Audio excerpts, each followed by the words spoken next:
Good morning. So late upload tayo ngayon, no? Yung araw na iyan ay yung paglalaban namin. Friday yan ng hapon. Dahil Friday ng hapon, walang pasok sila alter. Kaya ayan, naglaba tayo, no? So ang ganda ng panahon, ang taas-taas ng araw. Tingnan nyo, nag-blow-blow pa naman. At saka alas 2 na nga ng hapon, tapos tayo maglaba-laba at saka kagigising lang nila alter tsaka ni Ate Dronby kasi walang pasok din sila Ate Dronby pag hapon na. Kaya ako na lang yung naglaba tapos siya yung nagbantay sa tindahan.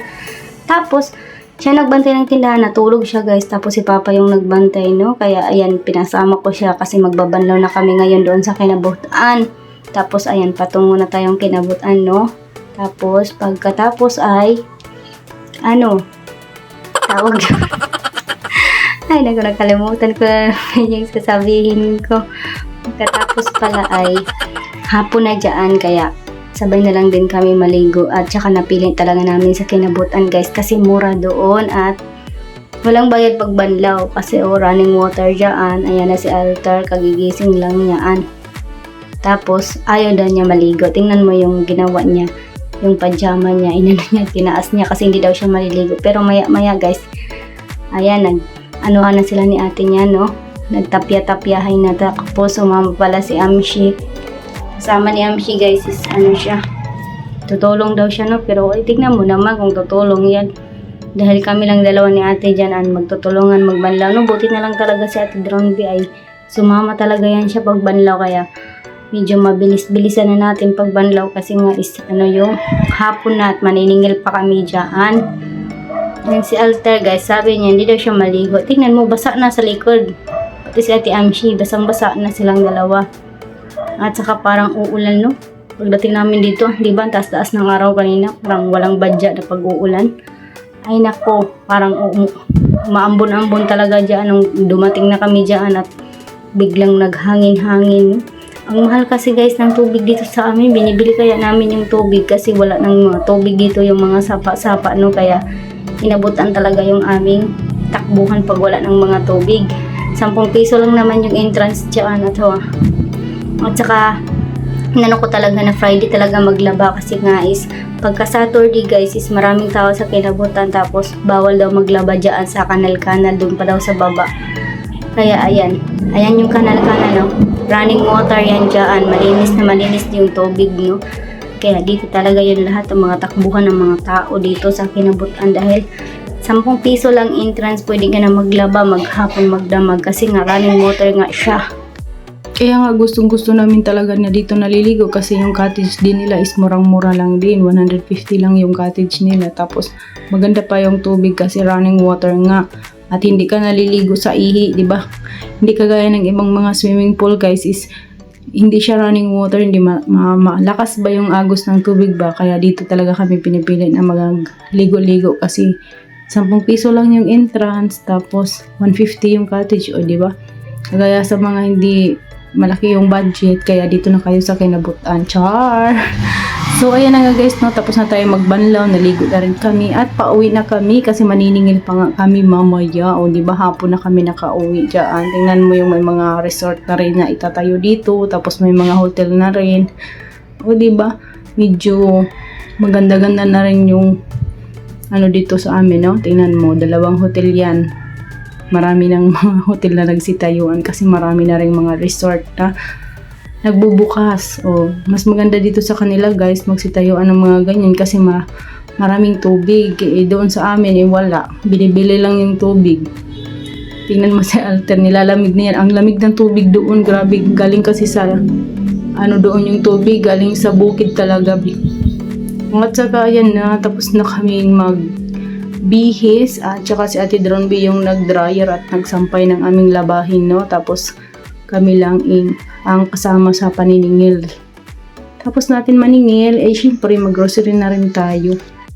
Kasi marami na naman doong mga kulang-kulang na mga paninda sa aking tindahan. Wala doong sardinas na pula at saka bloby. Pinakyaw daw sabi ng asawa ko. Merong bumili ata or nagpapagawa ng bahay tapos gawa sila ng ulam na langka tapos ginawa yung pinakyaw ang aming sardinas, no? Kaya naubos yung ating mga dilata. Kunti-kunti lang naman yung ating bilhin ngayon guys kasi wala naman tayo, no? Kung magkano lang yung benta ko, yun lang din yung pinabibili-bili ko kasi Siyempre, yan lang yung pinaparoling-rolling natin sa tindahan. Ayan, yung mabentang kape. Kaya kumuha na rin ako ng mga mabentang kape. At saka magsasarado na daw dyan kasi guys, 6 p.m. na kami pumunta dyan. Nag-close na nga sila. Sabi ko saglit nang kuha lang ako kahit konti. Lagi talaga ako guys namimili pag kami ay naniningil, no? Kasi para makatipid na rin sa pamasahe at makabenta na rin. Yung kahit pa konti-konti lang kada hapon yung ating mga pinamimili ba, dapat sa ating tindahan lagi maraming laman para yung ating mga customer ay maiinggan yung pamili-mili sa ating tindahan, no? Kahit nakita nila yung ating tindahan ay maghawan-hawan na. So pumulot ako ng udong kasi maraming naghahanap ng udong. Ang hirap talaga guys maging tindera, maging nanay sa 4 na anak. Pag halimbawa talaga is wala kang kapera-pera tapos nagsabay-sabay na yung mga bayarin natin, no? So sige lang guys, kayod pa rin kahit nagka-utang-utang na tayo. Ganyan talaga ang buhay pag hindi ka naman mangutang. So hindi kayo makakapagpatuloy sa inyong negosyo. Okay lang yan, ang importante nagbabayad naman, no? Kaya ayan, nakautang na naman ulit tayo. Kaya kayod kalabaw pa rin kahit na nahihirapan sa buhay, tuloy pa rin habang buhay may pag-asa tayo, no? Kaya wag tayong magwala ng pag-asa. Sige, kayod pa rin kahit napupuno tayo ng utang. Ang importante ay nagbabayad tayo, no? Yan lagi talaga sinasabi ko sa mga anak ko guys na hindi namin pinupulot yung pera, no? Pinaghihirapan natin yung pera bago tayo makapanghanap ba ng pera ba. Kasi yung mga anak ko guys minsan is hindi nila naiisip ba na napakahirap ng maghanap ng pera tapos sila mabilis lang magwaldas-waldas ng pera, no? Kaya sinasabi ko talaga sa kanila guys is napakahirap maghanap ng pera, maghanap buhay bago ka magkaroon ng pera. Paghirapan mo muna. At saka ayan na nga guys yung pinambili-bili ko o yung mga talaga importante lang talaga sa ating tindahan, no? Tapos yung sirado na nga sila, sinasabihan na nga ako nila na tama na daw Ate Barbie pagpulot-pulot kasi nga sa last size na at magsasarado na daw sila. Kasi ako naman, ginaganahan din ako magpulot-pulot, no? At saka ayan si Alter guys, may pinapabili na naman yan sa akin ng mga candy dyan at kung ano-ano pa, no? Kaya hindi ko pinapansin yan. Lagi yan silang dalawa ni MC, pasama-sama lang yan maningin, tapos maya-maya ay ayaw na, nangihingi na, tapos pinapagalitan ako ng aking asawa dahil daw binibilhan ko ng kanilang mga gusto. Tapos pag uwi sa bahay namin is wala nang kakainin na kanin kasi busog na nga kung ano-ano mga pinambibili-bili doon sa labas. Kaya tingnan nyo si Alter guys, oh hala, sige, hingi yan siya ng hingi dyan sa akin, oh tingnan nyo, nagkukulit-kulit na yan siya sa akin, nabilan mo raw ako mama kasi nauuho na raw siya. Bahala ka dyan, namumulot ba ako ng mga paninda na wala doon sa ating tindahan, no?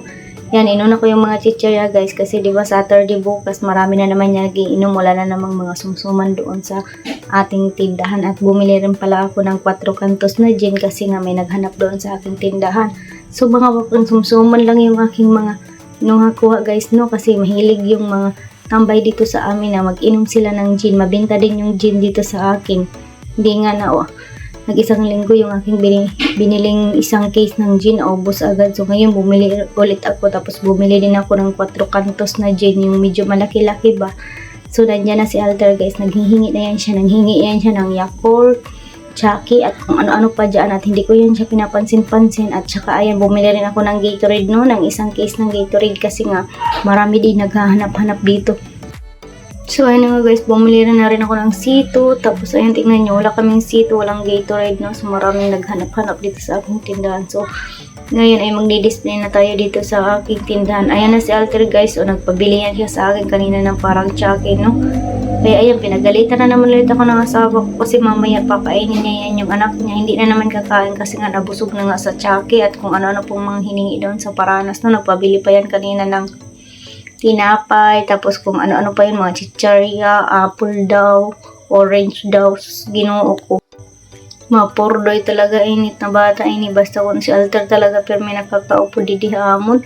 Mapurdoy talaga nga, maubos talaga ini nakpuhunan ni nga trabaho ni Alter ini. Ayun, nagwinaray tuloy ako. So balik tayo dito guys, na ayan yung aking mga pinambibili-bili. So mga candy lang ng mga importante yung laging binibili dito sa aking tindahan, yung candy na Yum Yum, yan, mabenta rin yan sa aking tindahan dito, pati lollipop, yan, mahilig yung mga tambay at mga binata na bumibili-bili yung lollipop, kahit 3-5 na yung bintahan natin dyan, no? No choice sila guys, bibili at bibili talaga yan sila kahit mahal na, di ba? Kasi dito lang naman yung medyo malapit-lapit na tindahan, so, ayan na yung 4 kanto, sinasabihan ko yan yung aking asawa na meron na tayong bagong tinda ngayon na alak, yung 4 kantos nga. Tapos, ayan yung mga Energen guys. Mabilis din yan maubos dito sa akin. 10 peso naman yung benta ko ng Energen. Tapos, yung 4 kantos naman ay benta ko noon is 150. Kasi same lang naman yung sa gin.